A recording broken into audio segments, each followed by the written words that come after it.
Hi everyone, you're listening to the track-by-track commentary for Racecar is Very Fast, which is a combination of, it's a special set encompassing the first two studio albums by Reuben, which is the band I was in. I'm Jamie Lemon, and I was in the band with John Pierce on bass, and Guy Davis on the drums, and there was other people and other managers and agents and ex-band members that helped it to become the thing it was, but those are the three of us on these records.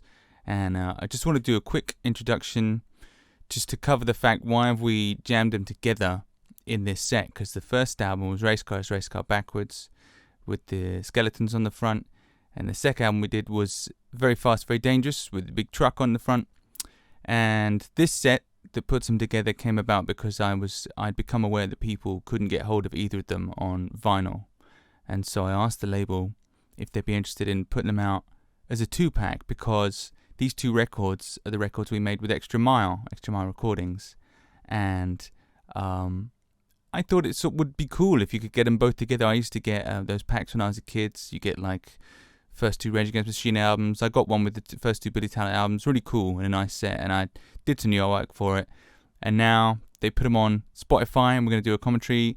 And do they belong together? I think they do belong together. They're very different from each other. Very different records. They came out 2004 and then 2005. Even they were recorded a little bit further apart than that, but they came out sort of a 1-2 punch. And as such, I think they represent a period in time of certainly of our lives, the band lives, but also Extra Mile Recordings, who were a young label at that time. And I think they belong together, and I'm happy to have them sandwiched together in this value for money set. So let's take a listen to Racecar is Very Fast. So the first track on Racecar Backwards is No One Wins the War. We'll talk about that in a sec. I just wanted to give a little outline to the record as a whole before we get into that. Racecar Backwards was our first album we made in the summer of 2003, came out the following year, and we tried very hard to find a label, and our press council, formed Extra Mile Recordings out of the press agency to help us make this record and get it out, which was amazing. And we paid for it ourselves out of money that we'd scrounged from, whatever jobs we had. John was stacking shelves, I was working in a chip shop, Guy was working in Debenhams, and we made it with our friend from school, Jason Wilson. And it took a long time. We were perfectionists, and we put hard strictures on ourselves to make sure we got the absolute best, because we were very fixed with the idea of what your debut album would be like. We'd been a band for a long time, 3 years maybe, before we got the chance to make the debut album, so we'd been building up to this for a long time, and now we had it. We were going to make sure that it was the absolute best it was going to be. And I think, this is probably the most popular Reuben album, and probably the most popular album that I've ever made. Damn it. So I'm happy that we succeeded in that ambition, yeah. And it starts with No One Wins the War, which is a cracker. I really like it when, because it never came out as a single, and when you play a show, or bands' most well-known songs tend to be the singles, don't they? But there's a special place reserved for an album opener.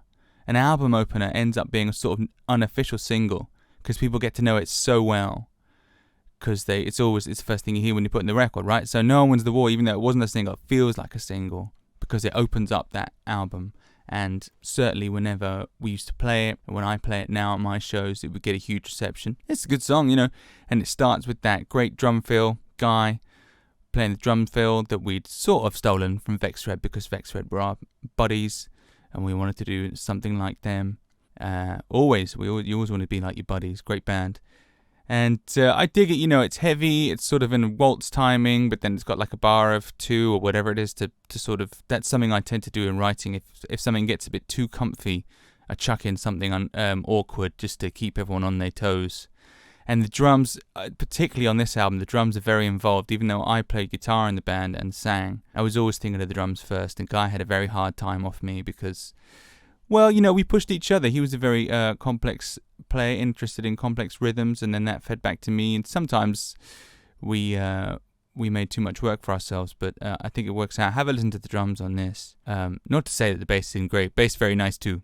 And the guitar playing, it's all good. We made this record when I was 20, I think. I've worked it out. But a lot of these songs were written much earlier. Some of these songs were written when I was 15, 16. And I distinctly remember right in the end part of this song, the You Will Find Me Out part, walking home from school to town to hang out with some buddies. And I remember having a lightning rod moment and thinking, this would be really great. We could build this up and we could strip it back and the crowd will sing it back. It's so funny because when you're imagining this stuff, you imagine, the crowd will sing it back, and you're sort of daydreaming. But they do sing it back. And almost from the start, people love to sing this end bit, and so do I. It did have this No One Wins the War had a slightly complex, more math rock opening before getting to that drum fill. It had like another whole section at the start, which I'd sort of stolen off a great band called Ursa. So when we realised I'd completely ripped it off, we took it off the front. And actually the end, there's another song called Don't Die, which you can hear on the Extra Mile compilation, We Should Have Gone to University. We demoed a song called Don't Die for our second record, didn't make it on. And the ending of that was originally the ending of No One Wins the War as well, but we shaved it off because it was too long. So No One Wins the War is a complex song, was originally even more complex. So now you can hear it now in its edited, truncated version. Still, it's a trip. It's about being argumentative when you're young and trying your best to calm down because everything seems so intense when you're young. And I wrote this when I was young, and I knew that I had a tendency towards being tempestuous and blowing up at people. So this is me sort of trying to tell myself to calm down, but also directing it at other people I knew and sort of directing it at myself. Let's have a listen. No One Wins the War. Alright, so Horror Show. Horror Show is a special track to me. It's one of a number of tracks on these records about my now wife, who I live with, happily married. And a lot of these songs have sort of oblique references. I was very young, so a lot of the songs I was writing were about things, personal relationships and girlfriends and boyfriends. And so, yeah, my wife pops up in a lot of these. And Horror Show is about the very early days of our relationship and how I felt separated from her. And lots of the things, the streak in my hair, the rope around my neck, that was all things that we put a bit of bleach in my hair. She bleached her hair and I put a bit in mine to remind me of her, and I think I wore one of her shoelaces around my neck. It would all sound very saccharine and cheesy if it hadn't resulted in a genuinely lasting, loving relationship, so that's fine. It all worked out. I'm sure you'll be glad to know. But yeah, I really liked Horror Show. I really liked the way we used to do a sort of rolling tom-tom beat. I always felt like this was the sort of ugly brother of Freddy Krueger, because Freddy Krueger's always bouncy and happy, but if you listen to them, they have the same sort of beat, similar sort of tempo, and they sort of rollick along. I remember when we played this to Barney, our manager, he won't thank me for saying this. He wasn't keen. He wasn't keen on it, and those comments are going to pop up when we listen to this. It wasn't one of his favourite songs, and I was gutted because I really liked it. We demoed this for a few people, and I was pleased when we got to it on the record. Although, tracking this, we hit a bump in the road. I think Guy, again, lovely drums, a deceptively complex drum beat as well. And he just hit it. Sometimes you hit a mind wall. He hit a mind wall during the recording of this song, and we had to pause for several days while we convinced him that he was indeed capable of playing this drum beat that he'd been playing for years. But sometimes it happens. Same thing happened to me a few times, and my voice just gave out. Never happened to John. Ever dependable, ever reliable. So yeah, this is Horror Show. Have a listen. I like this one. And Horror Show, just before we begin, I took it from the Russian derivative Nadzat slang language that Anthony Burgess used in his book Clockwork Orange, which I had recently read. Everyone knows the film. The book is great. And Horror Show, I don't know what it actually means in Russian, but it's slang. Horror Show is slang for something really good. So a real horror show Devochka is a really beautiful young woman in the book. So that's what I thought would be nice about this beautiful young woman that I'd met. God, it's so cheesy. Enjoy the song. Alright, Stuck in My Throat was a single. We'd actually recorded Stuck in My Throat with the same producer before the album session started. We were waiting for some equipment to do the album properly with some new microphones and processors and whatever.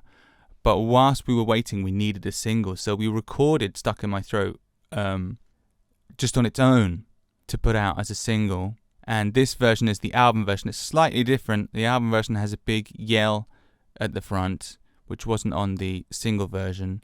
And I think I sang Everyone's Always Sorry a little bit different on the album version, which is silly. I should have just kept it the same, but in between doing the single version and the album version, I'd already played it 100 times at shows, so things tend to evolve. Stuck in My Throat, I think I like this song. I like all of these songs. I like most of these songs. Stuck in My Throat sounds to me like a fairly typical slice of British emo at the time.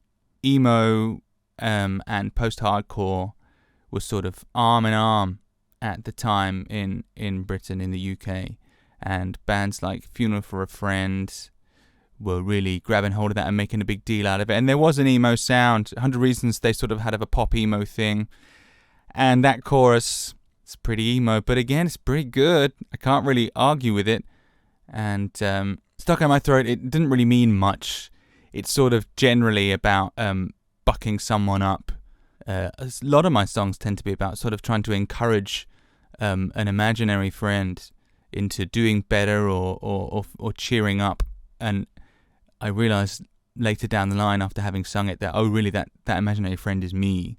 The person that needs the bucking up and the message is me that needs bucking up. And by writing these songs, I hopefully have cheered myself up. I'm fond of telling the story that I wrote the opening riff do do do do do do do do to stop Guy from playing a particular drum beat that he had begun to play in our sound checks that was annoying me. It's based on it. It was a rudiment. Guy always does rudiments when he's warming up, obviously good technique, and during sound check, but he'd sort of made one of these rudiments into a drum beat. Dun, dun, dun, dun, dun, dun. Good drum beat, but I had heard it enough. And he would never mess about with actual beats that we needed to play. He'd never take the time to sort of fiddle about with drum beats in our actual songs. So I thought, well, if I turn that annoying drum beat that I don't like into a song, he'll stop playing it. And he did. So this song really it's more of a weapon for me to use against my band members than a song. But it's endured. I think it's a good heavy riff and a good chorus. You can't ask for more out of a song. I play a version of it live today, and you can see we did it if you look at our download main stage concert, which again you can find on the compilation We Should Have Gone to University, if you can find a physical copy. I think it's on YouTube somewhere. By the end of the band, I'd realised my mistake, because I could have put another build-up in the end there. I hadn't realised this. And by the end of the band, I thought, let's put that build-up in. And we did it at download, worked really well. And I always play the build-up when I do it live now. But at this point, hadn't thought about that. So, here is Stuck in My Throat. Enjoy. Okay, Oh the Shame. This is a funny little one. And if I'm honest, this maybe could have been excised from the album. My criticism of this album, I know it's everyone's favourite, and I like it too, is that there's a lot of energy on it and stacks of ambition, as is only right, but it is too long. And people said that to us at the time when we released it. And the trouble was that we were just so afraid that we'd never get a chance to make another record. We just wanted to put every song we had on it. And Oh the Shame, if I'm honest, is not the most crucial cut. It's a sort of a little brittle punk song. It's got a nice punk breakdown at the end. Lyrically, it's just like a list. It's like a list song almost. All the things that I hate about myself and I'm ashamed of, which later would become a much bigger theme. But at the moment, it's mostly girlfriends and jobs that I don't like. But Oh the Shame was the first glimpse into that, sort of a light-hearted look at it. I like it. It's got a sort of a fizzy energy, but let's face it, it's a B-side. But here it is, track 4, Oh the Shame. Enjoy. 4 to the Bastille. Track 5, 4 to the Bastille, 4 to the Bastille. I don't know. This is one of our sort of longer, windy tracks. No One Wins the War is sort of long and windy in lots of different sections. I used to call it, prog, approaching prog. And what Biffy Clyro were doing and what Oceansides were doing were these longer, more complex songs that didn't necessarily repeat themselves very much. I was very into that. I don't think you really call that prog. I don't know what you call that. Is it mathcore? No, it's not even mathcore. Just long, complex songs. Maybe that's post-hardcore, I don't know. But this is one of our ones, because a lot of bands at the time I'd been very greatly influenced by at the Drive-In's record, Relationship of Command, which is basically a pop record, but it is angular and it's got lots of sections. And again, the drums are a big feature. They're not just playing 4 to the floor, beef bap. They're all over the place. the riffs are on the drums as well as the guitars. And Fort of the Bastille was one of the tracks that I wrote in the shockwave of listening to Relationship of Command, and also Ursa, that band that I mentioned earlier, a local band that I really loved called Ursa, who were very complex. And so I think I basically wrote this song in order to impress Ursa. And I don't know if they ever heard it. We would play gigs with them, and I think they'd be at the bar when we were playing, but that's all right. I got over it. Fort of the Bastille, yeah. So lots of complex stuff. One for musos here. There was like I did have a big guitar solo in it at one point, playing the bass line. But again, Barney nixed it. He was like, nope, take the guitar solo out. And I was like, oh, okay, Barney, we're going to have beef after this when this goes out. I still love you. And lyrically, again, it's one of those sort of G-up, feel better champ songs of me encouraging, an imaginary friend. Although, there are several people that I knew, and let's face it, we all need encouragement from time to time. So there are people that I think of when I sing this song. Not that I ever do anymore, but I did. And it's just about, trying to encourage someone to come out of their shell a bit and stand on their own 2 feet. But like I keep saying, at this time, all of us in our late teens, early 20s were struggling to stand on our own 2 feet, and our band was struggling to stand on its own 2 feet. And so this, I suppose the message of this song, if there is one, is pretty universal. But again, great. I think there's great musicianship on here. We practiced really hard. John's got that great fiddly bass line in it, and Guy's got that insane feel. And I'm sure I'm doing all kinds of funky stuff myself. So have a listen. This is Fort of the Bastille. So Freddy bloody Krueger. This was a big one for us. I think this was our highest charting single. Got to number 54 in the UK charts. Just through record sales. That's actually quite amazing when you think about it. Just through CD sales, I don't think this came out on vinyl. I could be wrong. Or maybe it did. The record company can tell me. But yeah, Freddy Krueger. I really like Freddy Krueger. We had a weird session once with Bob Ezrin, who had produced Pink Floyd's The Wall, amongst others. A great guy who was interested in our band. And we went to a studio with him and played him some of our stuff. One of the ones we played him was Oh the Shame. And I remember he said, you need to take it off the ride cymbal and put it on the tom-toms. And I was affronted, because I thought about that kind of thing very thoroughly. And Freddy Krueger, we played in Freddy Krueger, and after we'd finished, he said, that's a great song, but it doesn't belong in this band. And I can see what he was saying. I can see what he was saying, because it is so pop, and it's so punk, and sweet and in your face and candy coloured. But that, he was wrong. I think he was wrong, because the whole point of the band was that it did all of that. It did No One Wins the War, and it did Fort of the Bastille, and it did Freddy Krueger, So I think ultimately he was wrong. He may have been right in saying this is a song that doesn't belong in a successful band that I would like to mould you into, but he didn't get his chance because we ended up doing the record ourselves. So Freddy Krueger, everyone liked this song. I like this song. It is one of a number of songs that I've written about how tough it is to be in a band. I think maybe this is the first one about how difficult it is, specifically being in a band. And we got a bit of a reputation about being a band that writes about what it's like being in a band, which to me was a no-brainer. Like, why would you write about anything else except for girlfriends and encouraging people? And B, for being a moany band. And I take issue with both of those things, because number one, you're supposed to write about your life. You're supposed to write about true feelings, I think. And if you're in a band, that being in a band should encompass your life. And it did for 10 years. Being in this band encompassed all of our lives. Not just me, John and Guy in the band, but also Barney, the manager, the record label, certainly, all the people working with us. It was our whole life. So it makes sense. It shouldn't be weird to write songs about being in a band in your band. And secondly, that our songs about being in a band tended to be moany. I got news for you. It's tough being in a band. And I know that's my credo, that's my anthem that I'm singing. But yeah, maybe it does sound moany, but that's because most people don't want to hear it. They want to hear it's all champagne and chocolates.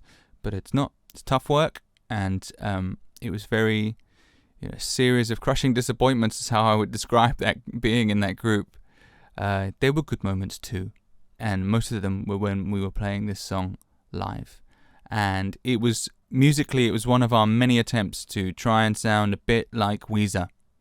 And I thought that the thumping drums with the big old bass, got a great bass sound on this record, and then with my sort of wheelie guitar line was reminiscent of the first track on Weezer's Pinkerton particularly. It was quite difficult for me to not play chords along with John and Guy, to play something thin just on one string, unless it was a big solo. So to have like the hook of the song be that, that was I was being brave doing that, and we felt brave doing it. And I don't think many people realise that this song is in 6/4, and the song is actually a bit clever than you might think. Pushes glasses further onto Bridge of Nose. It's not just a beef bap romp. It's clever music. There's a little, however you can, it's either a bar of 4 and then a bar of 2, or bars of 6. Don't really matter, it just goes ooh, ah. But trust me, it's a bit clever. Anyway, enjoy Freddy Krueger. So Tonight My Wife Is Your Wife, another one that I really like. This was after having attempted to become Weezer with Freddy Krueger. Tonight My Wife Is Your Wife was us trying to be Glassjaw, and you can hear that distinctly with the bass drum pattern. Lots of feet, and I used to have lots of arguments with Guy about it because it's tough to do, but he made it work. Very similar to what Sammy Siegel was doing on that first Glassjaw record. That's sort of their signature sound. Halftime stuff with the big bass, and again, instead of coming in with big chords, I'm doing some quite fiddly stuff on the guitar and letting John and Guy hold it down, that's what I like. That's what we like to do. I never liked to. We made a sort of a benefit out of the limitations of being a 3-piece, which is to say that if we'd have had a second guitarist, it's almost guaranteed that second guitarist would have been playing chords along with John and Guy, and then I would have been going doo doo doo doo, or the other way around. You would have had a guitar holding down some chords. But I used to really like when my guitar would break away from what John was doing and let him hold court, him and Guy be a real rhythm section, and then I would play something light on top. And the temptation to layer another guitar in there was very great, and many people would suggest it, but we stuck to our guns because we wanted it to sound like 3 people, and we didn't always stick to that. And this record has got piano on it and strings on it and anything you care to mention. But in songs like this, we stayed true. We very rarely tracked another guitar underneath because we didn't want it to sound like a guitar playing chords. We liked the strength of John's bass tone, and we thought, it can hold its own with the drums. So that's what we wanted. Tonight My Wife Is Your Wife is a funny song title. It's not actually funny at all. It comes from a horrific story that my friend Andrew Grimmer told us about at a business meeting that his father had been to, where he was with this sort of, my friend's dad was with this Lothario business dude who had taken him into his home and was trying to get his business or whatever. I can't even remember what business Andrew Grimmer's dad was in. I think he sold carpets. That might not have been his whole business. Anyway, he was being wined and dined by this fella, and to seal the deal, at some point in the evening, this client said to my friend's dad, "Tonight, my wife is your wife," which has always stuck with me. And he told us this story at college, and we were all aghast that someone could say such a thing.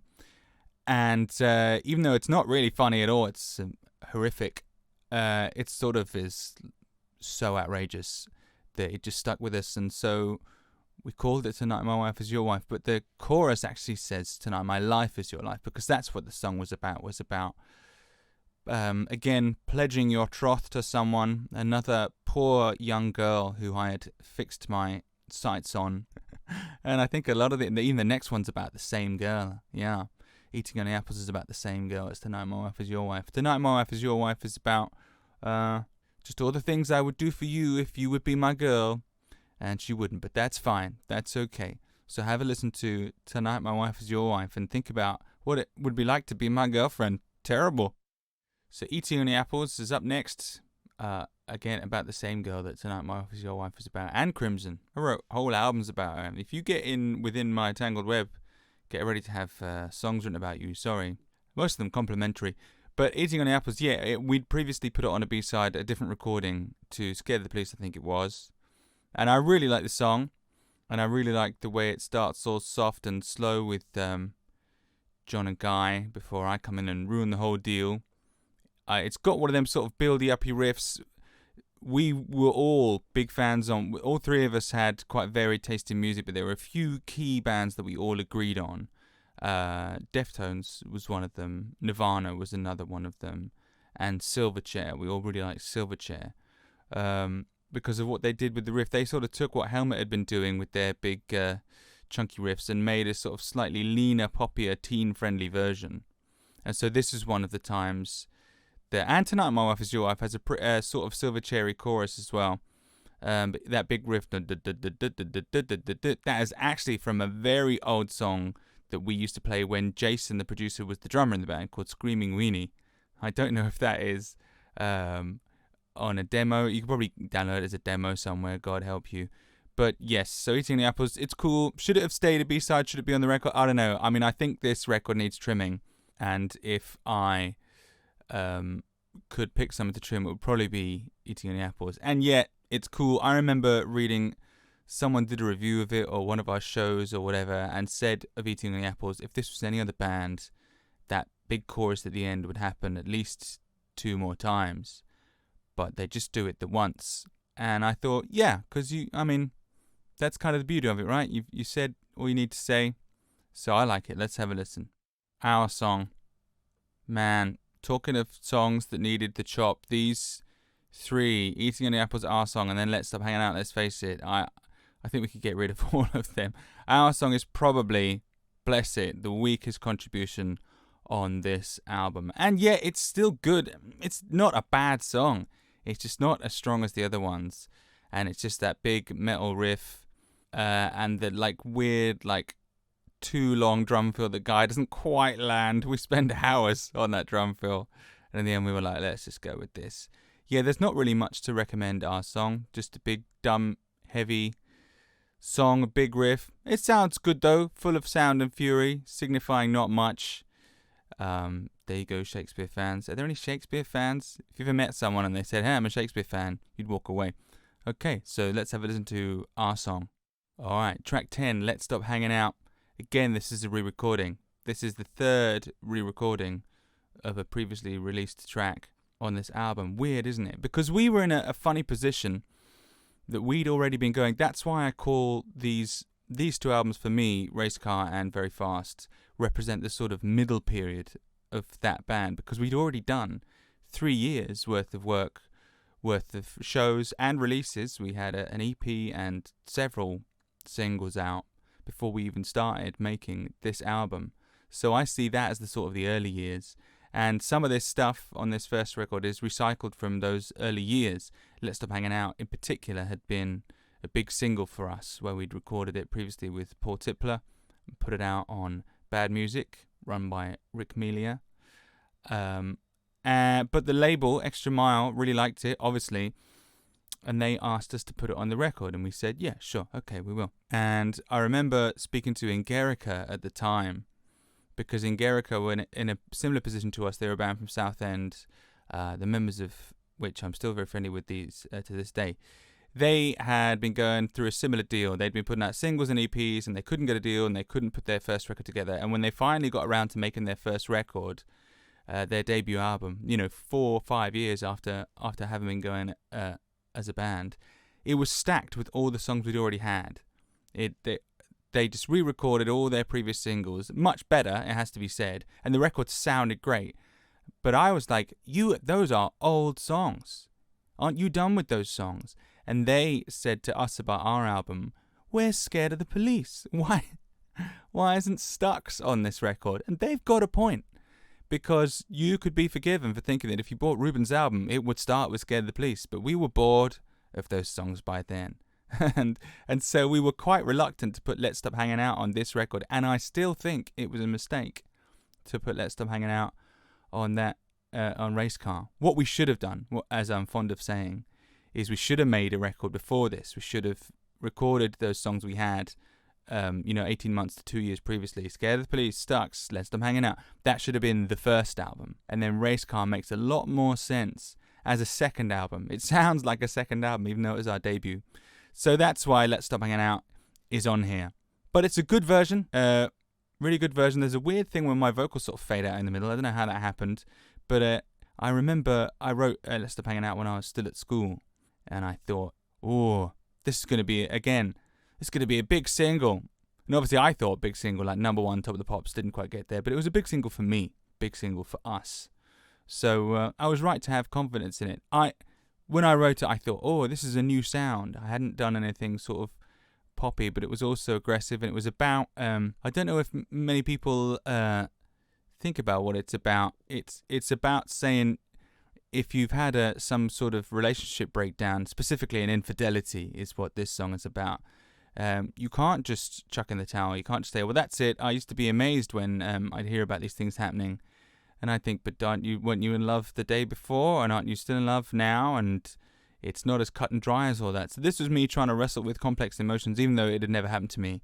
To say, look, just because some disaster has happened doesn't mean we don't still love each other. And that makes it harder even. But we've got to work through it.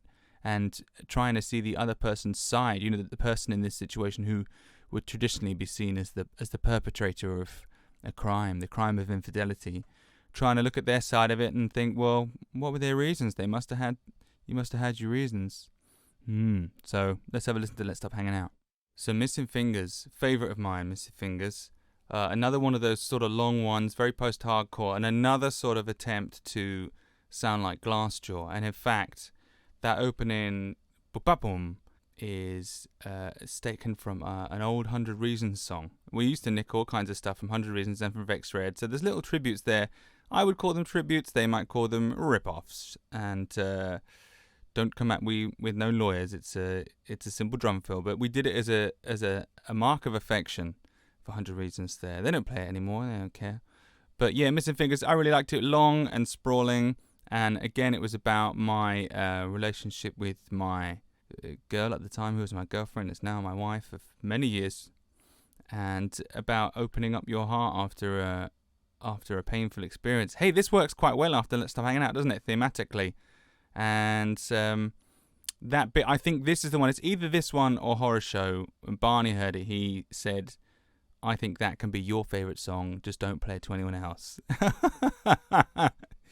He would, God, if my manager said that to me now about one of my new songs, I would have some things to say. But at the time, I was like, okay, and we carried on with it. Didn't pay any attention.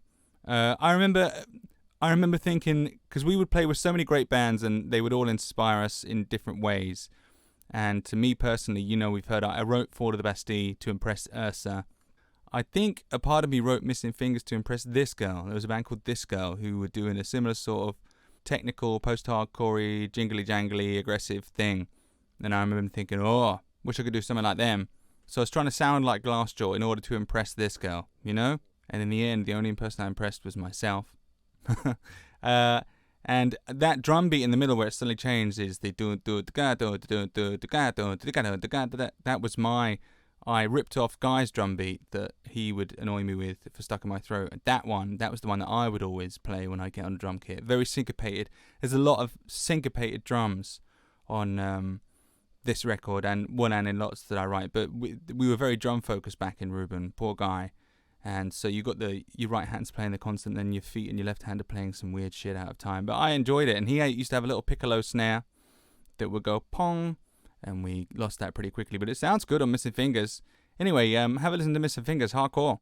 Song for Saturday is up next. Here we go. This is another song. I would play a lot of jokes on the band and our manager Barney. And I remember one time he turned up to a sound check. We were playing the Free Butt in Brighton. And I said, hey, Barney, here's my new song. And just played like the first rubbish that my hands reached on the guitar, which was the opening to Song for Saturday. And he said, it's really great. And I was like, oh. And then I sort of felt beholden to write a song around it, because I was just joking with him. I was like, hey, imagine if this is our new song. And he went, I like it. I thought, oh no. And I had to write a song around it. I didn't have to, but I did, because I thought actually maybe that's got something. So that's how Song for Saturday came about. It's Song for Saturday is the other pillar of emo hardcore, as far as I was concerned, was Far and Glassjaw were my two massive influences, and I think Song for Saturday's got a lot of fire in it. The lyrics don't really mean much. They're just sort of general about lots of these songs are about slightly frictious relationships. You know, you're friends with someone, but they sort of rub you the wrong way sometimes. We've all got friends like that, and maybe we are that friend. I've certainly been that friend, yeah. So that's kind of what Song for Saturday is about. I really like it, and I like playing it to this day, and people seem to like it as well. The biggest thing for me about Song for Saturday is that section of strings. I haven't really said much yet about all the guest players we had on this record, but we had a ton of them. We had Nick Slack, a guy called Nick Slack, when you came to play piano on No One Wins the War, though you can't really hear him. He's sort of mixed out of it a bit. And a fella called Neil from Jason's band came to play some 7-string guitar on Freddy Krueger. There's 7-string guitar on that. And on one of the other tracks, I can't remember which one of the other tracks is, but on several of the tracks, we had a string quartet called the Galaxy Quartet, and I went to the house of a guy called Rupert Christie, fantastic guy, who was teaching at the ACM at the time, to arrange some string parts for this record. And then he, independently of us, found the Galaxy Quartet, 4 players. I only met them once. I spoke to one of the ladies. She was very sweet and very enthusiastic about having been on a rock and roll record. And I think he paid them out of his own pocket, these little snatches of strings that we wanted on our record. And you can hear them, the sort of middle section, Song for Saturday, with the like jangling guitar and John's walking bass line and Guy's sort of flipping tom beat. I'm quite proud of that piece of music, because all 3 of us are doing something different, and it's quite difficult to play. It sounds like we know what we're doing. And then on top, you've got the Galaxy Quartet playing those lovely strings, and it just sounds magical. And I can't remember why, but we didn't get the whole song back from the mix. We got just that section back from the mix. I think Jason must have sent us just that section because he was so excited about how the strings sounded. And we were bewitched. And I would listen to just that section on repeat. It was wonderful. What Rupert Christie did, arranging those strings and then getting the Galaxy Quartet to play it, was really magic. So this is really one of my favourite bits of the record. Obviously, they were on Oh the Shame as well. Didn't really use them very well on Oh the Shame, a bit too fast. And they're going to pop up in the next song. But let's listen to Song for Saturday and listen out to those lovely strings. Moving to Blackwater now, coming up in a sec, is one of my favourites, and it was one of my favourites at the time because it was the newest song. When we went into the studio, we'd had all these songs written for ages, and then in the last couple of weeks before we went in to record, we suddenly wrote Moving to Blackwater, and your newest song is always your most favourite because you're excited about it, and it was sort of poppy, but it had an edge. And I really liked it the way that Guy's drums would stop. He wouldn't play through with the right hand on the hi-hat. He would stop when the rest of us did. So we'd all go ba-da-ba-da-da-da-da, stop, ba-da-ba-ba-ba-ba-ba, and that felt daring. And we liked to move as a unit. We liked to be a 3-headed monster. And when we locked in rhythmically, those were my favourite bits. And Moving to Blackwater is really about, I suppose, what it felt again, although slightly more obtusely, about how it felt to be in a band. And my heart was breaking, really, because the 2 boats that my feet were in, both boats are sinking. I've got 1 foot in each. That's the line, isn't it? They were my band, but also my academic career, because I was under a lot of pressure. Not a lot of pressure, but I felt pressure to go to university. All of us did. We were doing the band at the same time that all our peers had gone to university, hence the title of that compilation, We Should Have Gone to University. And so we felt that, people indulged. When you tell people you're in a band, they go, oh yeah, and they just sort of imagine that you'll give it up, after a year or whatever. And it's just a hobby. No one ever thinks about it being anything more than a hobby, which is a real problem, actually, with the way that arts are treated in this country, at least. And so I felt like I was missing out on university because at the time I was quite keen on going. But the thing that was keeping me from university, my band, wasn't going particularly well either. So I was like, neither of these is going very well. I was in a lot of pain. And so that song is, again, obliquely about how tough it is to be in a band. And people like that thing about my heart being held together with string and sellotape. That's a very emo thing to say. But it was also very true. That's how I felt. Even I was a young man with no real income, still living at my folks', didn't have a lot of money to my name. And certainly my guitar, if not my actual heart, was held together and still is with string and sellotape. I think I was just saying that, I'm making do with the best what I have. And again, the Galaxy Quartet strings, and in the next one, but in Moving to Blackwater, particularly at the end, are just beautiful. That lilting line, which I wrote with Rupert. I wrote the line, but they played it so good. I can't give them all the credit, but they did. They played it so good, and it worked absolutely perfectly. Just the snatch of strings. I really love this song, and I love playing it these days. Great song. Let's check it out. All right, Wrong and Sorry. This is the big, heavy one, and this really should have been the penultimate track. This should have been the big monster to wear you out until you're ready for the end. And Wrong and Sorry is, again, lyrically, it's about arguments with friends, with loved ones, and trying to see the other person's side. Because at this point, that was a new thing to me. Until this point, until my late teens, early 20s, it was like, well, you're wrong and I'm right. And I think some people still think that I see the world in this way, but it's not true. And from sort of this point onwards, I was trying to work out, well, maybe, what was my part in the bargain? What did I do wrong? And try and figure out those politics of relationships. Get a bit wearing when all your songs are about that. But that's, again, what Wrong and Sorry is about. And really deep, we had to tune down to B to play this one, which we were quite impressed by. And that do syncopated thing, that was doing the rounds at the time. There's a song, I think it's Passenger on Deftones' White Pony, which, funnily enough, is my least favourite song on that record. That has a similar sort of syncopated rhythm with the slow drums. Yeah, I really loved Wrong and Sorry. It's heavy as all get out. And then it's got this lovely sort of reflective bit at the end, very gloomy. And during that sort of slow down section, you can hear some strings, but they're not the Galaxy Quartet. Rupert had forgot to ask the Galaxy Quartet to record this specific bit, so he went back and he did it with some samples, which really, they didn't sound quite as good, obviously, as the live players. So they got buried in the mix a bit, which I felt guilty about. But then later, in the big end bit, the bam, bam, bam, bam, bam, bam, bam, you can hear the Galaxy Quartet come in and save the day again. Great song. Really heavy, with quite a good chorus as well. That's what I want out of a song. Very nice. Parties break hearts. Poor parties break hearts. Always the bridesmaid, never the bride.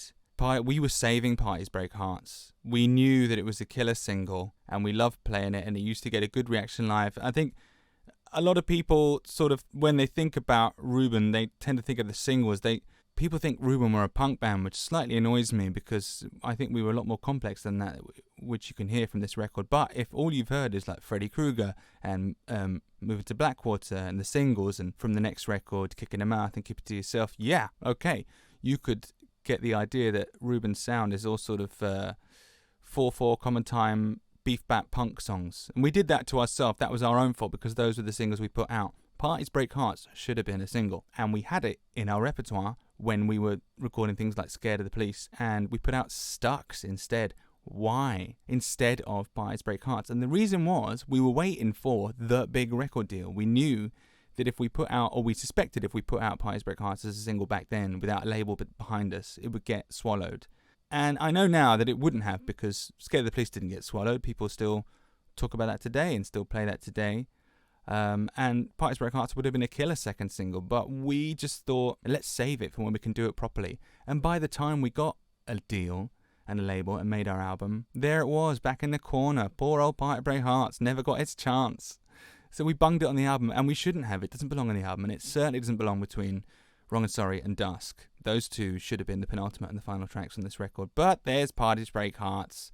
And I remember we had quite a few arguments about sequencing the record, with, putting all the songs, deciding what order the songs should go on in, because we didn't record them in a particular order. That took a long time to work out because there's 16 of the buggers. And we just couldn't work out what to do with Parties Break Hearts, where to put it. And that should have told us, hey, leave it off. But we jammed it in right at the end. And I think John in particular was objective to this, and he was right. I should have listened to him. Should have yanked it off there. Well, he didn't say yank it off, but he knew that putting it at the end was wrong, and I think he was right. Mind you, it could be said that it gives after the fairly gloomy Wrong and Sorry, it gives you one last shot in the arm before Night Night. So why not? And it certainly is a great recording. Again, it's about the specific phenomenon that parties do break hearts. When you go to a party and everyone gets a little bit tipsy, and you end up snogging people that aren't your girlfriend or boyfriend. Oh dear. And that was going on a lot. Well, obviously, because I was a teenager, crying out loud.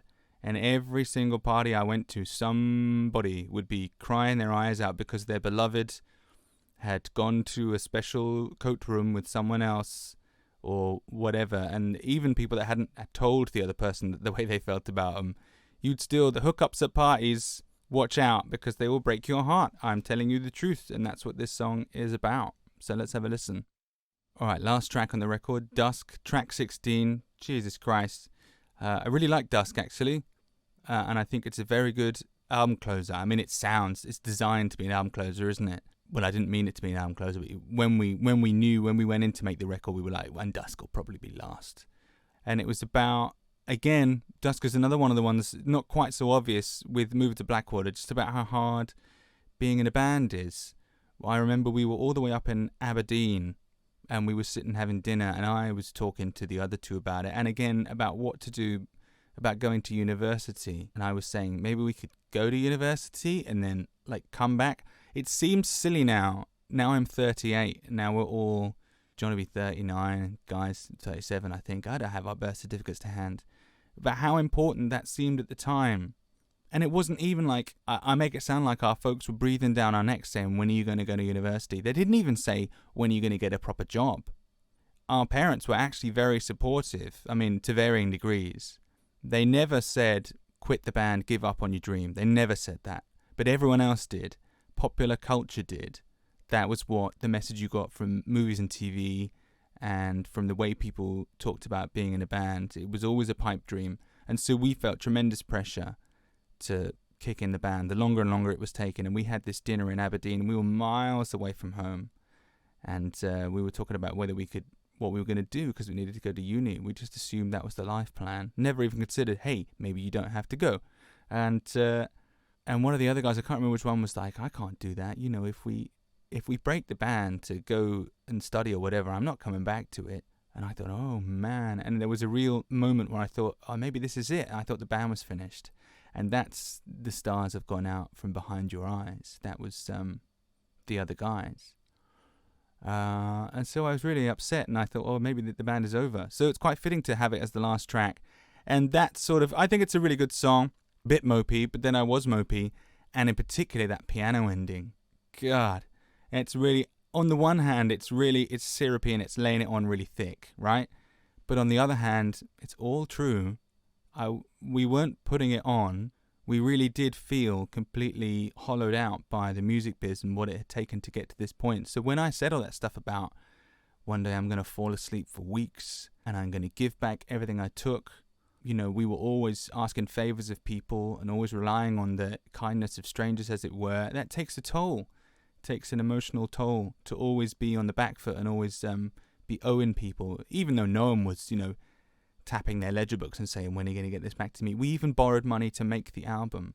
We'd saved a certain amount, but we had to borrow it from Rick Melia, who ran Bad Music and had put out our first EP and Let's Stop Hanging Out single. He lent us a large sum of money to make the record, and my friend Andrew Barnard, who worked in the chip shop with me, lent us money to make the record with. And I just felt like we owed so many people. And what I realize now is that these people were grateful to have the opportunity to help us. They loved us and they wanted to help us, and they could, so they did. But I felt like we'd taken something from them, and that weighed very heavily on me, on all of us. And so that's why I put that little spoken word bit in at the end. And I sort of cringe when I hear it, but at the same time it helps me to remember how hard it was, because I'm very happy now, but at the time it was difficult. And making Racecar backwards was difficult, and don't you forget it. Anyway, enjoy Dusk, enjoy my little sad mope at the end, and just be happy that everything worked out. There we go, that was the end of Racecar backwards. And now moving on to Very Fast, Very Dangerous, which is, of course, the second half of this Racecar is Very Fast compilation. Second album we released, second album we recorded. And I just took a little look on Wikipedia to remind myself of the track listing. And I'm a bit annoyed because it says up here, very confidently, songwriting for this album began as soon as the recording for its predecessor Racecar had finished. And that sort of perpetuates a bit of a myth about this album that wrangles with me a bit. People sort of assumed that because it came out so quickly after Racecar that we'd written it very fast. And that was why it wasn't as good. Or that was why the songs were shorter and more concise than Racecar's sort of long windly-wandly. But actually what had happened was that we'd recorded Racecar in 2003 and had to wait ages for it to come out. We had to wait a whole year for it to come out for various reasons. During which time we were writing for the second record as soon as we'd finished writing Racecar. We even had some new songs that would end up in Very Fast whilst we were recording Racecar. So, it took us 2 years to write Very Fast, Very Dangerous. But when people heard the shorter songs, they sort of assumed, they mustn't have had as much time to put them together. And this led to some backlash. I think there was a backlash against this record that was very hurtful. People made up their own minds about it. To see that on Wikipedia, that's annoying. Take that down. It's not true. I spent a long time on this album. And in fact, it's harder in many ways if you establish your style and your writing partnership, the way you form songs, into sort of windy, twisty, turny things. We'd been very influenced by Queens of the Stone Age songs for the deaf. And we had an idea about being a rock and roll band. We wanted to strip it back. We wanted to get back to basics. Not to basics. It was a reaction against how long and windy Racecar was. So we made a concerted decision to shorten and simplify the songs. Didn't always work out, but that's what we were trying to do. And it's actually harder if you've spent all your time years writing like long passages and songs that never repeat. It's quite tough to force yourself to go back and just do another chorus instead of going off on this long tangent. So it was actually harder to write the shorter songs. And like I say, we didn't always manage it. Here we are trying to make a short, concise rock album, and then we put Return of the Jedi in it. What were we thinking? Anyway, Very Fast, Very Dangerous begins with a kick in the mouth. And the first thing you hear on the record is not any of the members of Reuben. It is Chris Sheldon, who produced the record, playing drums, because he had been a drummer in a band in his youth. And we thought it'd be fun to have him play the very first drum beat of A Kick in the Mouth. He does it great, and I really liked Kick in the Mouth. I remember very vividly putting this track together. I say again, it was daring to us, because it's so simple, and that riff is it's almost babyish, isn't it? And the chorus is just, yeah, it's just a kick in the mouth. And we knew how that would sound. And to us, that was thrilling to play something so brutal and so concise and short. And yet, the chorus is still in 6/8. It's still a little bit odd. There's like a little extra bar in there if you listen carefully. So it's not as dumb as all that. Couldn't stop ourselves being a little bit swatty and clever with the time signatures. But yeah, I really like Kick in the Mouth. Lyrically, again, I think people assume that it's very simple. It's about all the choices, and I would later return to this on Blood Bunny Larkhall from our third record. It's about how every tiny thing you do makes you. About how every decision you make, no matter how small, has resulted in you being the person you are. And if you like the person you are, then great, you made the right decisions. If you don't like the person you are, maybe you made some mistakes along the line, but it's not too late to correct it. But that's what I mean about what if I had played football instead of picking up the guitar. That's what I'm saying. Or I hadn't returned that first phone call when, again, my wonderful wife decided she wanted to pay me some attention. What if I'd been out and missed that call? All this stuff. All these tiny things. And then there's a bit about like dancing and feeling fun on the dance floor. But it's sort of about, all those tiny things that make you you. Anyway, let's have a listen to A Kick in the Mouth. A fun time is guaranteed. Whee! So then we go on to Some Mothers Do Avum, which is another very rock and roll track and very clearly influenced by Queens of the Stone Age. And in fact, when we went to do a live version of this at the BBC with Mitty Adikiri, I hope I'm saying that right. A great guy. We did several sessions with the same guy. We played him this one. He said, it sounds a bit like Queens of the Stone Age. And we were like, yeah, that's what we're going to do. Thanks, Mitty. Great dude. And this one, it's full on rock and roll. Lyrically, it's about leaving home, the pressures of, because by this point, I'd sort of given up on going to university. We all had. we'd really applied ourselves to it. And it's worth saying here that we went into this album feeling very much more like a proper thing, because we'd had a bit of success, not huge success, but a bit of success with the first record. And when we went in to make Very Fast, Very Dangerous, we felt more like a proper band because we had a label behind us. When we started making Racecar, we didn't even really have a label behind us. But by this time, Extra Mile was a real, fully fledged, up and running thing. I think they'd even signed a couple of other acts by this point. We had a budget, we had some money to make the record with, and we went in and made it with a name producer, someone who had made Chris Sheldon. For God's sake, he made The Colour and the Shape, Foo Fighters, but he had made records by Biffy Clyro and Ocean Size and Amplifier, and that was what was happening at the scene at the time. So he was very much the producer of the moment for that scene, and we were very happy to work with him. So we felt very comfortable making Very Fast, Very Dangerous. We felt supported, and Chris was a great support, and the studio, Razor, now Sugarcane in Wandsworth, was wonderful, and we had a great engineer, Ryan Maunder, who made the sessions an awful lot of fun and very easy. And some others do have them. I was still living at home. I think we all were. I can't remember when John moved out, but I remember it was a big deal. And this is what that song is about. It's about living up to your parents' expectations again and trying to move out and feeling a bit. I felt a bit infantilized. The fact that I was 21 and still living at home. That's cool for 21. And you can hear me, I'm trying to list, well, I got a cool girlfriend and I'm in a cool band. That's not bad for 21. And then a nagging voice in my head would say, but you still share a fridge with your mum. And nowadays, it's not out of the ordinary, is it? People stay at home for a much longer period. And actually, when I moved out I think it was 22, it was the next year. That's not so bad going. But at the time, again, because all my peers were at university and by this time had their own houses, their own flats, I felt like a little baby still staying at home. So that's what Some Others Two Album is about. And there's a great, it starts off sort of rock and roll and 1, 2, 3, 4, and then it goes on a whole trip and there's loads of riffs in there. So by the second song already, we'd completely wasted our time trying to be like a normal rock and roll band. We couldn't resist going into twisty turns and writing them big old riffs. I'm particularly fond of the do-do-do-do-do-do-do-do-do-do-do-do-do, and the decision to do it again but without the bass and with me screaming in the background. That was a production decision. We didn't play it like that. We pulled it out and doubled those bars because we thought, that would sound cool, and we were correct. So have a listen to Some Others Do Have 'Em. Rockin'.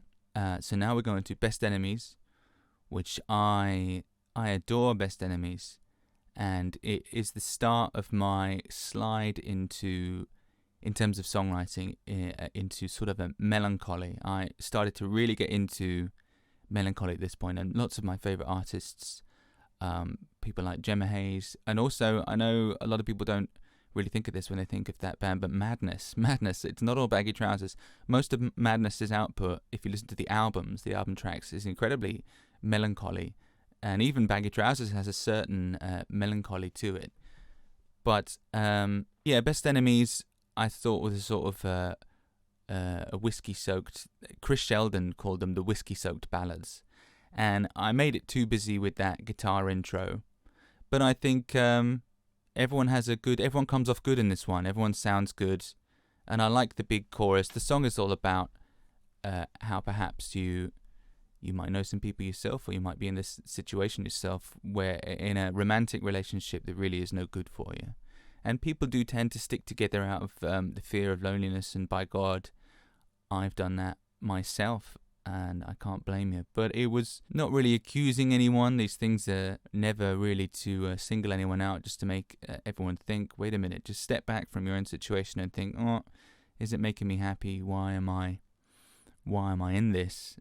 Because there are people that do stick together in relationships despite not really liking each other, purely out of the fear of being lonely. And I think society is to blame for that a bit. It sort of says, you find your significant other now, quick, choose someone, choose anyone, as long as they can bear to be in the same room as you, and that's not a recipe for happiness. And so this song is about that. Have a think about it. Here we go with Every Time a Teenager Listens to Drum and Bass, a Rock Star Dies. What a wordy title, but that was a thing back in the day, and I meant it as well. And this is one of the big. I really love this song. It big old riff to start with, and then it just goes on for absolutely ever. And this is, by this point we'd completely abandoned any pretense of being a normal rock and roll band, and we're just writing these really long songs. There was a bit of from the start of the band, from before Racecar and even before that, we were all very keen to get what we called computer noises into the band and computer drums, because we liked bands like Soulwax, and of course Nine Inch Nails is a huge influence even back then. But we didn't have the technology or the know-how to include sampling and programming in what we were doing. So any time we did try to insert computer noises into our music, it met with varying degrees of success. And I had pre-programmed some drums on some looping program I had on my PC, and we brought it into Chris, and he was like, what am I going to do with this? But he very gamely inserted it at the front of our track, and then Guy played some drums on top. I quite liked the intro. We were trying to be a bit cool, which is always a bad idea, but I think it came through. And the Place Your Bets Now that you can hear at the start is in reference, slightly unkindly, to the fact that Guy couldn't seem, again, he had a brain freeze on this track. And I want to put my hands up and say that, I've probably had even more brain freezes than the Guy. It happens in the studio, you have a brain freeze. But for some reason, he couldn't get past the first few bars of this track. And so when we were recording it, perhaps unhelpfully, in the little break between the intro and the rest of the song, I shouted, Place Your Bets Now, in a reference to popular telly show Banzai, which would have a man shouting, Place your bets now, as to whether or not we would make it through the take. Not very helpful. But as you can hear, we did, so maybe it did help. But I really like Teenager, and it's about getting called out by people that you thought were your friends for being a famous person, which even at this early stage and not with much fame had already started to happen. And through the years, the members of the band have come under someone will have made some comment, and I've had quite a few of them, from people who sort of assume that we become famous now. As soon as you get on telly, people assume that you live in a golden Rolls Royce that is also a swimming pool, when actually you still live with your folks in Chobham. And so this kind of stuff had started to filter down to us, and people that had been our friends would say, hey, how come you don't talk to me anymore since you got in a band? And we'd say, well, because you moved to Egypt 5 years ago before the band started. It was things like that. And people we'd started to come up for some criticism. In fact, this is about the time when the criticism started to pile on. So every time a teenager listens to Drum and Bass, The Rockstar Dies is a little bit about people saying, hey, I used to know that guy. I was 3 years below him at school, and now he doesn't talk to me anymore. We never talked anyway. So it's so petty. And if we'd actually been famous, I don't think we'd have minded so much. We'd have been like, well, yeah, ain't got time for the little people. But because we weren't famous or rich or any of this rubbish, it was even more annoying because we were getting the abuse for it without getting the high life in return. And I actually had met a guy called Thor, believe it or not, and he was a huge guy, he towered above me, called Thor, that used to come to our shows back in the day. When we very first started out, and I met him coming out of Ashvale train station. And I said, I think he said, oh, you're still going with the old band? I was like, oh yeah, making records, I haven't seen you at the shows. And he said, no, I sort of got more into drum and bass. And I was like, oh, okay. And that seemed to be what happened at the time, is that like, rock and roll is what happened when you're a young teenager, and then you go to college and you discover drum and bass, and that's it. You don't listen to rock and roll anymore. And here was living proof. Thor, if you're still out there, I love you, and I hope you're still listening to drum and bass and rock and roll though. And I just thought that was a funny thing to happen, and here's a big long song about it. Okay, now we're on to It's All About Control, which is one of the first songs that we wrote for Very Fast, Very Dangerous. Not the first. I can remember playing the riff to It's All About Control in the sessions for Racecar. I can remember being on the sofa in Jason's studio and playing it to the guys. And I think this song has really been overlooked, actually. It's another one of those sort of beef, bap, sort of same tempo and time signature as like Freddy Krueger or Horror Show. and with a big old riff. And I think this is the kind of song that makes people think, oh, Reuben were a punk band, and fair enough. Maybe it's not our finest moment, but I dig it, and the other guys dug it. It's got a lot of stuff in it. It's got that big potato, we call it the potato riff. It just sounds like potatoes at the end, boo doo doo doo doo doo. But also my voice sounds like potatoes, you know? And in fact, the song is about trying to guess what it must be like to live a life smothered by alcohol consumption, which is certainly, as far as I'm concerned, a topic that I've since visited, because I've never been a drinker, and none of us in the band were drinkers. I mean, the other two would have a beer every now and then, and I've gone on record to say it's quite tough to avoid alcohol when you're in a touring band, because it's the minute you turn up to a venue, they give you a beer, and sometimes you won't even get paid, but you will get a crate of beer. So it's an environment, like most of the UK, that encourages drinking, and I think it's very damaging. And I would watch, my peers and people that weren't my peers be consumed by drink, and I have spent years avoiding violent drunks and not managed it sometimes. And the whole drinking culture is something that I detest. And so trying to sort of think, who are these people whose lives are governed by alcohol? And I'm not necessarily talking about, people who have a real problem, real alcoholics, but people whose ambition only stretches as far as the next pint, and thinking, what must it be like to be them? Do they think about science? Do they think about art? Who knows? It's probably an incredibly narrow view, and I was a young man. And if I was to write a song about it today, I would maybe think a bit wider about it. But I remember that the NME, in their review, fucking NME,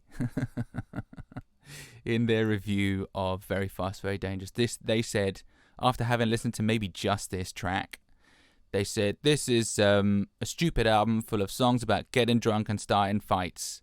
And you think, you dicks, maybe try listening to it. That's exactly the opposite of what this album is about. So, fuck you, enemy, and let's have a listen to It's All About Control. Oof. You hear that nice organ at the end there? With the rotating Leslie speaker? That was Chris Sheldon's idea. Anyway, let's move on to Nobody Loves You, a real whiskey-soaked ballad. This was the one that Chris Sheldon, he really dug, and we really dug it, and we sort of thought, we never wrote anything to be a single, but we knew, or we had ideas about, once they had been written, what might make a good single, and we sort of thought, yeah, this might do well on radio. In the end, we didn't put it out as a single, so what's the point? But Nobody Loves You was a real flowering of my attempts to do something closer to Gemma Hayes, who I've mentioned, a great singer-songwriter from Ireland. And it was the softest thing we'd ever done before, and I don't think it actually features an acoustic guitar. You'd expect something like this to happen on an acoustic guitar, but still it was just my electric guitar. Again, it was quite daring for us. We'd never done anything this sort of fragile before. And if you listen to the fade out at the end, that was a real time fade out. We actually genuinely played quieter and quieter. And on this also you can hear Kim and Martin McCarrick from Therapy. I don't think Kim had played with Therapy. She might have, but Martin definitely played with Therapy, who were a band that Chris had famously produced. I never listened to Therapy. I was a bit too young for Therapy. I missed them. But great guys whenever I met them. And they came along to play cello and violin on our record at Chris's suggestion, and we had a whale of a time. And they put some really lovely parts on stuff they were on. They had some bits on Teenager previously, and they really come to the fore on this Nobody Loves You, and they really turned it inside out. I thought they did an absolutely cracking job on this, and particularly at the end, I had sort of this idea that as it faded out, I just had a sort of a flash of inspiration. Or what's the opposite of inspiration? Outspiration. Depending on whether or not it was a good idea. And I thought, wouldn't it be great if you suddenly heard a snatch of another sort of parlour music violin piece, string piece. And I said to them just offhand, because I can't remember if we wrote it out in notations. They came along expecting me to have sheet music out. And obviously I can't write or read music. Well, I could just about read it. But instead I was just like, no, do this, da-da-da-da-da, which is actually quite tough for a classical musician to do.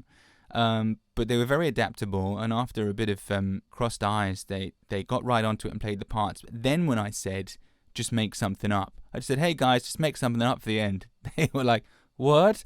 And I said, just play any old bullshit for the end. I just want a sad sounding piece of orchestral string music. And I didn't realize at the time what a big ask that was, quite apart from the fact you asked somebody to compose a fresh piece of music on the spot to go on your album. Bloody hell. And to their credit, they just did it. They were a bit like, and it took them a while to get that I was literally saying, make something up now and play it now. And they did, and it sounds brilliant. And they went over and did a few passes, really excellent stuff. So I'm glad we got them on the record. Very pleased to have them there. And lyrically, Nobody Loves You is about, it's one of my encouraging a friend, asking for a friend songs. And it was only when Barney, our manager, said to me, is it about you? Is it you that needs encouraging? I was like, no, it's some other person I know. And then I thought later on, oh yeah, it is. So these really are all the things that I wanted someone to say to me, because I was, again, feeling a bit forlorn. I'm afraid the story of the band from before Racecar is really a downward slope, because we just got tireder and more worn out. Even when we had the support of fantastic people like Extra Mile and Chris Sheldon and Kim and Martin and Ryan and Barney, it was still very hard, and we were always tired and we were always broke and always hungry. Although Ryan did make some great tuna sandwiches for this record. So yeah, and lovely playing from everyone on this. And listen out for that self-imposed fade out. This wasn't a mix thing. We played genuinely quieter and quieter until we stopped. Lovely. And now to ruin it is Blame Thrower, which I really dig. And I remember that we were still in the studio making Very Fast, Very Dangerous when Blame Thrower, we heard it on Radio 1. We were just mixing it. We were mixing the last track. We must have mixed Blame Thrower first because we knew we wanted to announce our second album with it. It was important, very important. Choosing a single is always important, but choosing your first single to sort of set the tone of the record was very important. And we heard Blame Thrower and we were like, right, let's put that one out, because we thought it might scare people a bit because it was aggressive, but also it had spoken word in it. And they played it on the radio and we listened to it in the studio kitchen. It was great. We called Chris in from the mix. A wonderful moment. And Blame Thrower, it's got a lot going for it. It's got some computery bits in it, some computer drum beats, and the spoken word bit, which again, I don't know where that came from. I just sort of thought, let's have a bit of a rant in the middle of it. And poor guy stressed himself out with all those snare rolls. But again, a lot of this, it felt daring and new to us. And the bit I quite like, there's a couple of moments on this record where it's just a bass line and then the bass drum and a hi-hat, sort of which we thought was a bit like dance music, yeah? And there's a couple of bits of that on it, and Blame Thrower had some of it, and we'd sort of try to put some drum and bass breaks into the chorus. You can't really hear them because they got mixed out a bit, but they are there. We thought we were the Mad Capsule Markets. We thought we'd made a crossover drum and bass. The irony of a song like Every Time a Teenager Listens to Drum and Bass, a rock star dies, and then actually trying to do drum and bass 2 tracks later was lost on us because we were twerps. But Blame Thrower, yeah, I think it's a good one. And lyrically speaking, it's all about, again, it's about people who are always looking outside themselves for their problems, when in fact the answer usually lies within. People, if you throw blame, I mean, the gag is from a lot of movie quotes on this record. Obviously, Very Fast, Very Dangerous is a quote from Star Wars Episode 1, The Phantom Menace. It's Qui-Gon Jinn's reaction to pod racing. Very fast, very dangerous. It's a Star Wars reference. And Blame Thrower is a reference to the movie Mystery Men, starring Ben Stiller and Tom Waits. Weird. Loads of great people. And Tom Waits' crazy professor character has invented something called the Blame Thrower, which throws blame, I think. I haven't seen it for a long time, but we thought that was great. And it's about people who can't accept responsibility for their own actions. And always say, oh, it was her fault, it was his fault. And that's no way to be. And I believe you sort of get that way by concealing your true intentions. People start by wanting to be nice and wanting to say, hey, everything's great. Sure, I feel fine. When actually sometimes it's okay to say you feel crummy.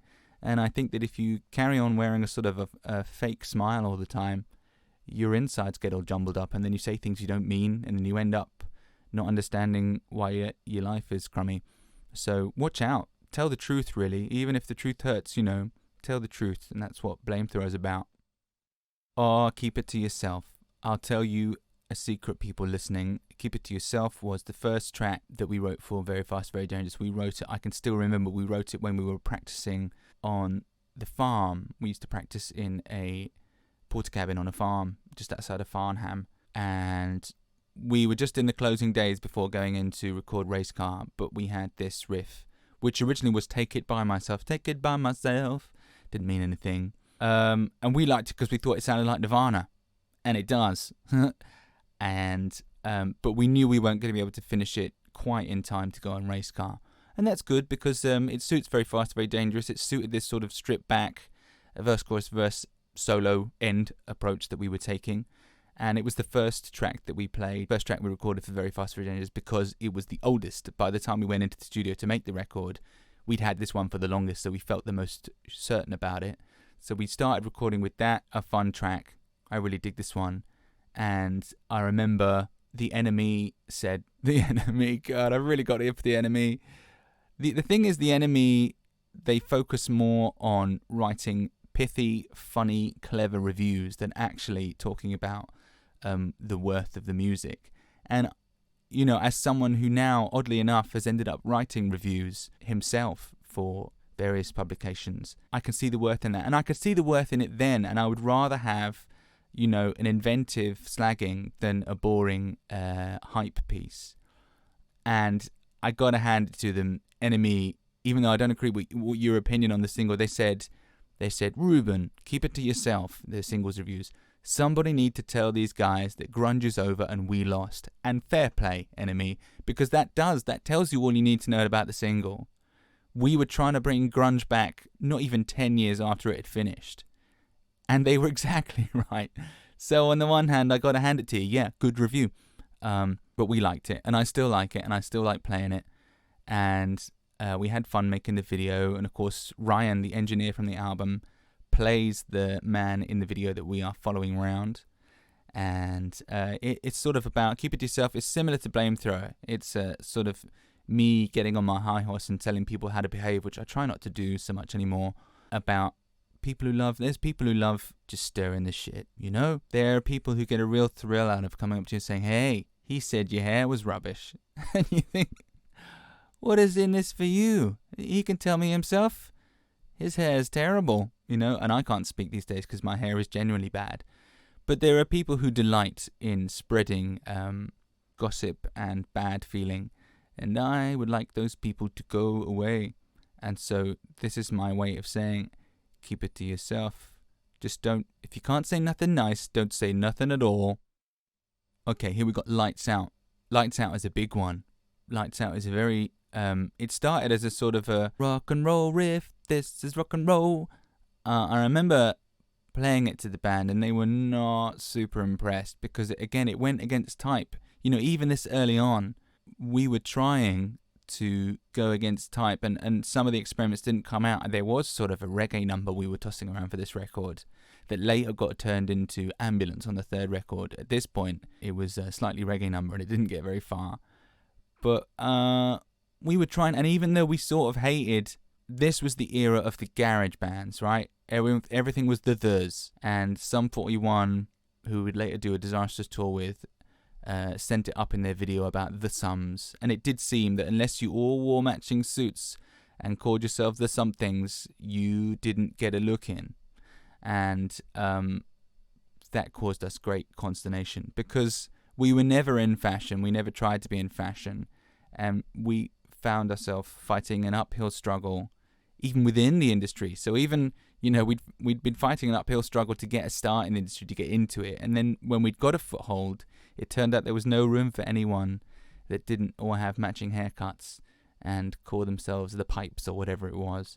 But even so, you couldn't escape that influence. And if I'm to be honest, that was again part of the sort of rock and roll, because there was a very back to basics feel about rock and roll, the whole garage rock thing. And whether we liked it or not, that had filtered down to us.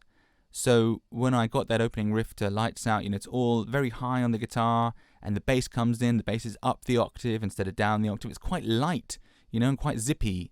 and it may not sound innovative and exhilarating, but to us it felt quite different.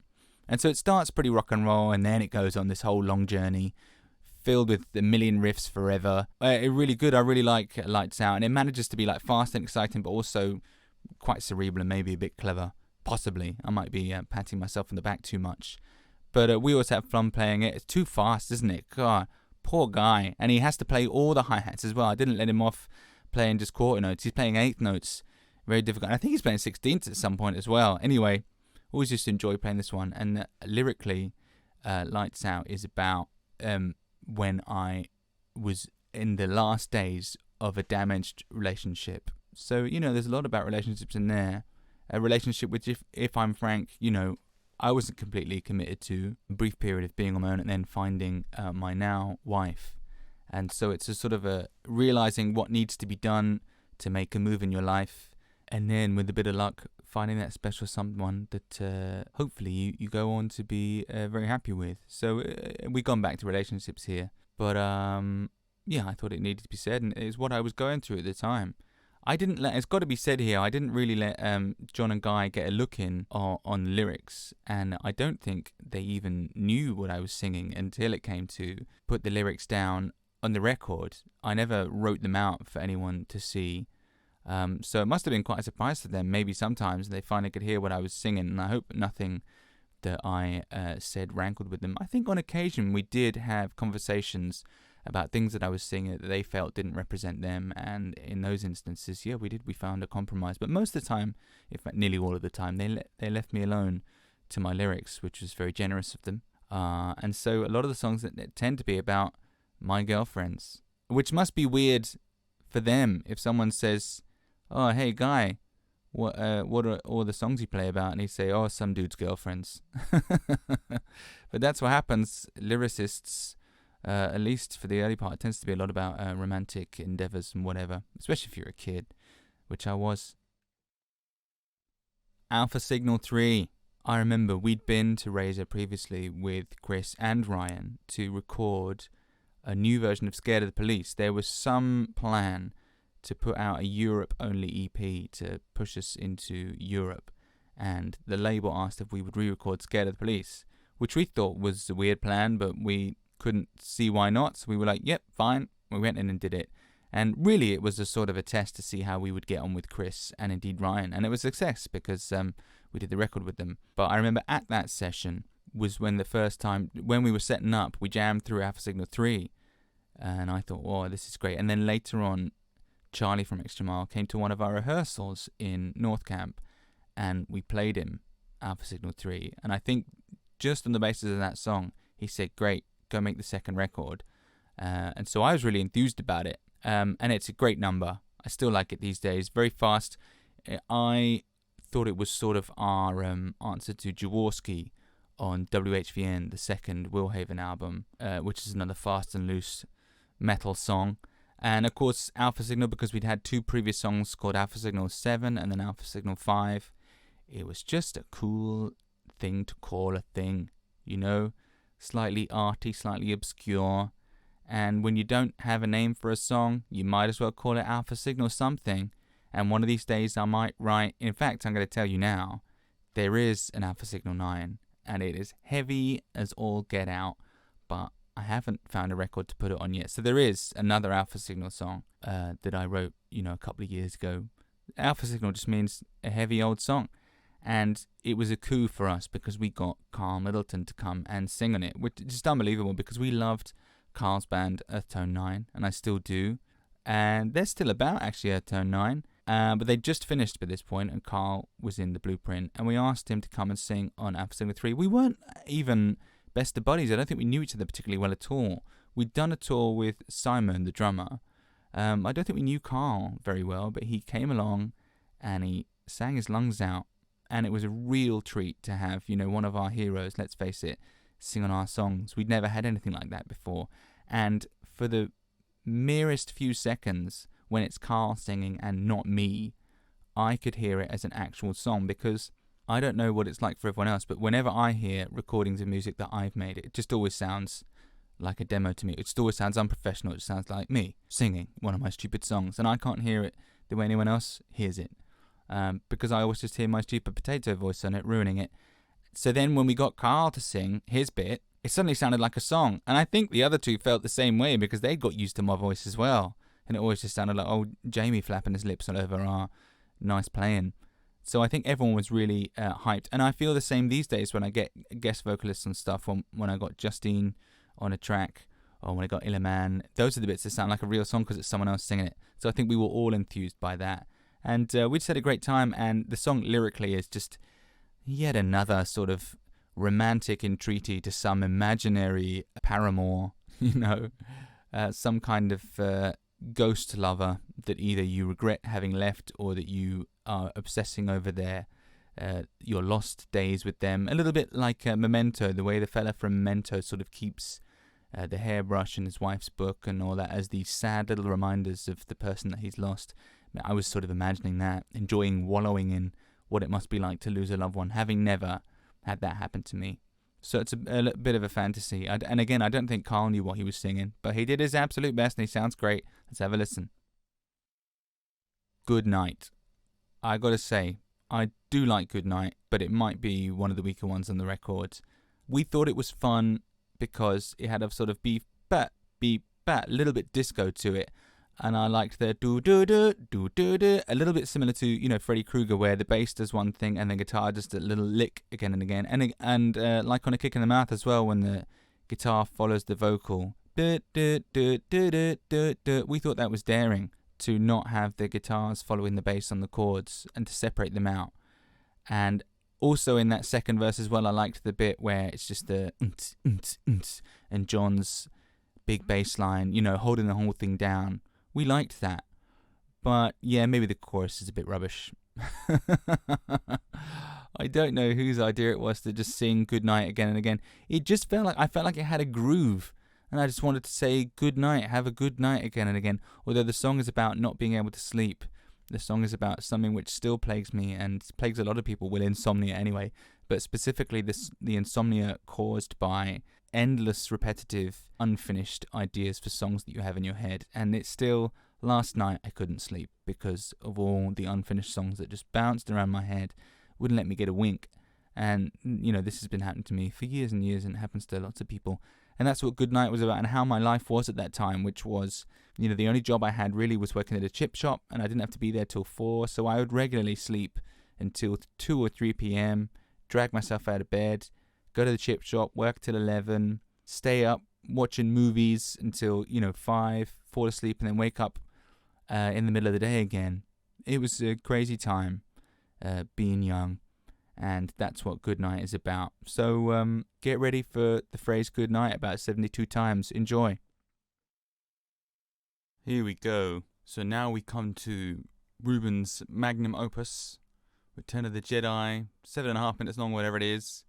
And it's at this point that the whole facade of being like a rock and roll album really just absolutely crumbles to complete dust. Because we've sort of been holding it together all the way through, and some of the songs get a little bit clever, like Teenage is quite long and a bit twisty-turny, and Lights Out gets a bit twisty-turny, and some others. But then this one just absolutely smashes it and says, no, this isn't a rock and roll band. This is a pretentious band of wannabe musos who can't control themselves. And we tried to write the Nax My Shurina and ended up writing Genesis's Supper's Ready way too long.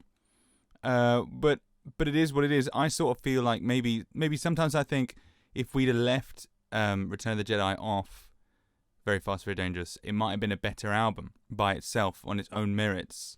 It would have been a more complete piece, because I think Return of the Jedi weights it oddly. Although it is a very good penultimate track, I think a penultimate track is just as good as an opening track and a closing track, and it definitely does leave you hanging on a cliff for whatever's going to happen next. And in fact, we had demoed 3 Hail Marys as well. 3 Hail Marys and Return of the Jedi are sort of an unofficial pair. But for some reason, we were like, no, 3 Hail Marys is too long to go on Very Fast, Very Dangerous, but we'll keep Return of the Jedi. And again, if we'd had both of them, if we'd had 3 Hail Marys and Return of the Jedi, that might have made more sense as well. It's weird just to have the one. Weird. What were we thinking? We made so many decisions that just didn't make any sense. But it's hard to see the forest for the trees when you're in the thick of it. And I think Return of the Jedi is the start, and Three Hail Marys that didn't eventually go on this album, is the start of what would later come to real fruition with our third record, In Nothing We Trust, which is us like pushing ourselves incredibly hard on every song. You know, we used to push ourselves every now and then. Every now and then we give ourselves a break, you know, on Kick in the Mouth or Keep It to Yourself. But from sort of Return of the Jedi onwards, we were really fighting with our own abilities and trying to purposefully make more and more intelligent, creative music, which was a good impulse to have, but it sort of robbed the band of a lot of joy being in the band, because it became very, very hard work. Not only was it hard work, it was already hard work touring and getting on, but then it became hard work to make the music as well. And so even though it resulted in some good stuff, it was tough. We made a rod for our own backs. You can hear on Jedi, everyone's absolutely at the top of their abilities. I have to say at this point that really, out of the three of us, Guy suffered the most with my predilection for long, complex. We all liked those bands. We were all into long, complex songs. But the way I write is very drum focused, and I would always be pushing Guy incredibly hard because I love the drums so much, and I still am a frustrated drummer, and I wanted to hear great drum beats, and I couldn't play them myself. All I had was Guy. So he had to just do whatever I said, and he did, to his credit. And he would say, I can't do it, I can't do it, I can't do it. And I'd say, yes, you can, try again. And there's footage of those conversations. And I may look like a mean bastard, and I was. But he could do it. So yeah, take a listen to Return of the Jedi. Lyrically, it's another one of those in the sort of the triptych of songs, even though a lot of these songs have ended up being about how tough it is to be in a band. This one is about how tough it is to be in a band with specific accession made to the music industry, being in the music industry. If Freddy Krueger was how tough it is to get a foothold in the music industry, Return of the Jedi is what it's like being in the music industry, because we'd had a taste of that by then, and we'd been to all these meetings with record label officials that say, oh, come up to London. We used to get, I don't think they understood that even the price of a train ticket to London was a fortune for us. We had no money. They'd say, come up to London, and they'd lay on this great lunch, and all we wanted to hear was, are you going to sign us or not? And they'd take us through the whole folderol, and then they'd say, well, let's talk about that next time. See you later. And we'd go up to London every week. We'd have to go up to London here. Where we're going to get signed? And we would get strung along by people. And it seems ungrateful because, you know, we got like a nice meal out of it and usually a bag full of records. But it was tough to then when the rejection finally came at the end, you think, well, what were we doing all these bloody lunchtimes, you know, on the label's ticket? Who's paying for that? REM or someone? And then, you know, by the time you got into the industry, you saw how things worked and how much things actually cost. We had no idea how much things cost. And you'd see bands get sunk because they couldn't recoup. The song was originally called Recouping Is So 1987. That was the original title. I don't know why we called it Return of the Jedi. I think we called it Return of the Jedi because we decided it had a cinematic quality to it, and particularly with the strings towards the end and the slightly self-pitying section about I won't bother to make music. The lovely strings from the Mechanics gave it a cinematic quality, and someone must have said, oh, it sounds like Return of the Jedi, even though it doesn't. But we love Star Wars, and Jedi's my favourite Star Wars film, Fight Me, so that's what we called it. And so that's 2 Star Wars references on one record I hadn't realised before. So yeah, this was about what it was like to be in the industry, and really to sort of see that dream failing and petering out, which is really, you know, if I sound sad about it, it's because this is a tragic moment when you realise, hey, this might not work out. and you know, the extent to which it worked out is up for debate. I would sort of argue that if I'm sat here, you know, 15 years after the fact, recording a commentary for an album that people are still buying, yeah, you could say that worked out. I think that worked out, didn't it? But it didn't work out. We all thought we were going to be Bono, you know, 3 little Bonos living in golden mansions on the hills. And it slowly became apparent that that wasn't the case. And with me singing about how I was going to get a job in an office, it's The Office, actually. That was a reference to the David Brent character of The Office, who was this terrible man, boring anyone who would listen to his tales of having once been in a band and, he used to sing his own songs. That's who I was terrified of becoming. And I'm happy to say that when I did actually get a job in an office after the band finished. I didn't quite become that character. But yeah, it did happen. I got a job in an office. But I never stopped making my girl happy, so, you know, things worked out. Okay, well, that was a trip, wasn't it? And I forgot to say before we went in that I saw a video of a bunch of guys in a band playing Return of the Jedi, of all the songs to cover, at one of their gigs. And you'd think, and it's an obscure song to cover, or maybe it isn't if you're all Reuben fans, fine. But what really shocked me was not that they played it and how well they played it and how great it sounded. You know, I've discussed before how music never really sounds to me like proper music until I hear someone else playing it. And then I can appreciate it. It's like, oh, that's a pretty good song. Was that how everyone in the crowd knew all of the lyrics. Everyone in the crowd sang along to the entire 7.5 minute thing. And the joy on their faces, on the band's faces and on the audience faces, was something that I could never see from inside. Again, I couldn't see it from the inside of it because I was in such pain playing it, and I couldn't really look at the people in the audience. But the overwhelming feeling of joy when I saw that video of that band playing it really struck a chord with me and made me reassess it, and it sort of gave it back to me in many ways. And I sent it to the other guys, and they were equally astounded. So that's a funny little coda on that song. Before we go into the last track on the record, I just also want to say that Wikipedia article that I was annoyed about at the start, I jumped the gun a bit on that because whoever had written, they started writing Very Fast, Very Dangerous as soon as they'd finished recording Racecar, was actually doing their best to repudiate that myth that we wrote it really fast. But actually, it's still inaccurate because we were writing it before we recorded Racecar. But I want to say, Wikipedia, no, okay, you've done good. Thanks very much for setting the record sort of straight. Took us a long bloody time. And the last song is Boy, which I always liked. It's a bit drippy, maybe. And I remember Barney was particularly keen on it. I think he thought we were going to have a number one. It was another one of those, it sits in a pair with Nobody Loves You. They're both sort of those whiskey-soaked ballads that Chris was on about. And I thought, yeah, if we'd have had a big rock and roll, heavy reverb snare drum beat and done a single edit, we could have had a hit with it. But we never went that path. We always put out weird things. I think we put out Teenager instead. Crazy buggers. We always went the opposite way, even when we had, chartable stuff. Mind you, we thought Kick in the Mouth and Keep It to Yourself were very chart-friendly singles, which is why we put them out. And they didn't do much business either. So you can never tell. And then we stopped caring about what singles were. We were like, well, and we put up the poppy ones that didn't work. We put up the heavy ones that didn't work. Who cares? So Boy, to round off the album, a nice track. A nice sort of, let's go to sleep now. Let's put this album to bed track. It was a song about how, again, yawn, about how tired we all were. Particularly touring, and how but at this point I had someone special in my life. Well, I've had lots of special people in my life. Guy and John were very special in my life, still are, and Barney and Chris Sheldon, everyone, Ryan. But I had a special someone that I knew was waiting for me when I got back from tour, which made a real difference. But the enforced separation was tough to deal with, and this really is a lullaby that I would sing myself to sleep, thinking it's going to be all right. You get to see your girl tomorrow night, especially if you're playing Newcastle. Great guns. So this was a nice soothing number to bring the album together, and I hope people like this one.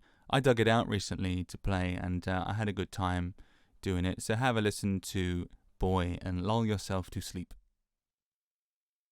Wasn't that nice? There we are, Boy. So that was the end of Very Fast, Very Dangerous, and it was the end of Racecar is Very Fast. We've come to the end of both albums. Super intense, very long journey, and I hope you've enjoyed listening to me waffling on. I think I've been waffling for longer than the actual record, so I apologise for that. If you've got nothing to do, stick it on. I'm very proud of these records, and I know John and Guy are as well, and Barney and everyone associated with the band. And I'm really pleased that they're sort of together. I think they belong in a little unit. As I said, despite being very different, I feel like Very Fast was almost a reaction to Racecar. We were sort of trying to get away from it. But then if you see them together, and these are the albums that people talk to me about the most anyway.